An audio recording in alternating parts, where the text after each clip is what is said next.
Hi, Bob Wilcher here, owner of Killer Bee Fitness. I'm going to demonstrate how to use the Concept 2 row machine the proper way so you get the best results and the best workout possible on this guy. So let's talk about the foot straps. I wear a size 13, so I'm going to go all the way down to number 5.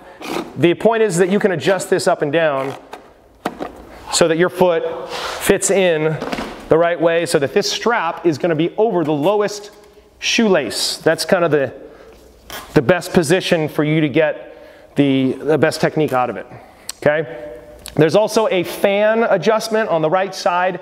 We like to err on the side of being right in the middle, about a 5. 4, 5, or 6 is okay. Usually just go with a 5 for the most part. But the technique is more important than any of the adjustments on there.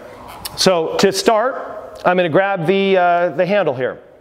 I want to like firm grip, but a finger grip. I don't want to grip it so hard that I'm grabbing with my hand and the palm of my hand is on it. I want more of my fingers to grip. Now if you have a smaller hand, you may have to wrap your fingers a little bit more around it, but if you can do this way, then your just fingers are gripping. That way I'm not going to tense up my arms and waste a lot of energy.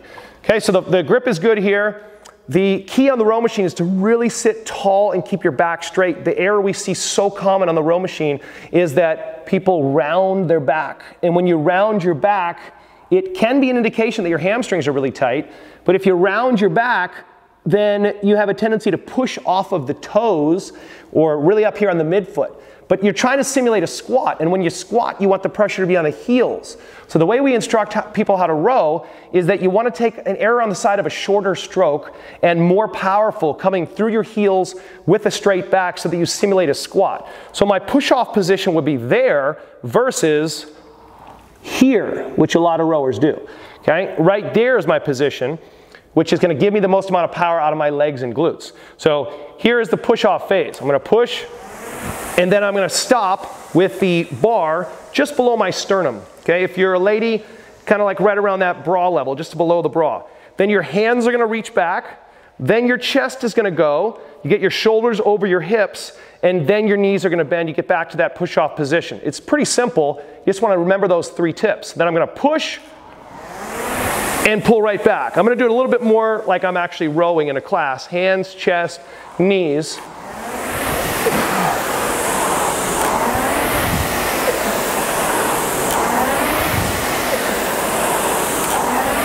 And I get a nice smooth rhythm. I like to think of like a metronome. I'm counting to myself. Every 3 seconds I go 3, 2, 1, push off. 3, 2, 1, push off. Because the point of this machine is to really produce a lot of power on every stroke, but you want your body in the best position possible so that you're not going to create injuries and you're really going to drive with your legs and glutes. If I bend my knees early and I get my chest lagging behind, then I'm going to end up lifting my heels up and I'll end up pushing with my toes, and that usually creates a rounding in the spine, and I'm pushing off in this position, which then I have to unfold and get everything back. So rather than unfolding, just keep it still and stiff. Hands, chest. This right here is probably the most important move. Then you bring your chest in. Push, lean. Hands, chest. 3, 2, 1, push. 3, 2, 1, push. Another tip you can use is take that chain slightly down, not huge, slightly down, and then bring it back up right before you push. So down slightly, up, push. That keeps the chain nice and taut so you take out the tension. The alternative would be to go up and then down, and then you lose the tension. You kind of have this jerkiness on the way back. You want to be finishing the stroke at a good amount of lean back. You know, anywhere in the 20 to 30 degree angle leaning back so that you finish with a strong power. It goes legs, leaning, and then you finish with a nice strong pull. So again.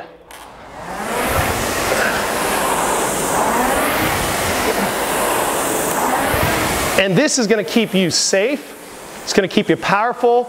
It's going to keep your numbers very consistent and allow you to move through our system quickly and improve. Now remember, I'm a chiropractor as well, so I'm always concerned about your back, and this is the way to prevent those back problems. If you're getting soreness in your back because of the row machine, it can be an indication that you're doing it the right way if you're doing this technique. If you're not and you're rounding your back, it can be an indication that you're getting a strain or sprain in the lower back or upper back or shoulders because you're pushing off with a rounded back, and that can create problems. So remember those tips.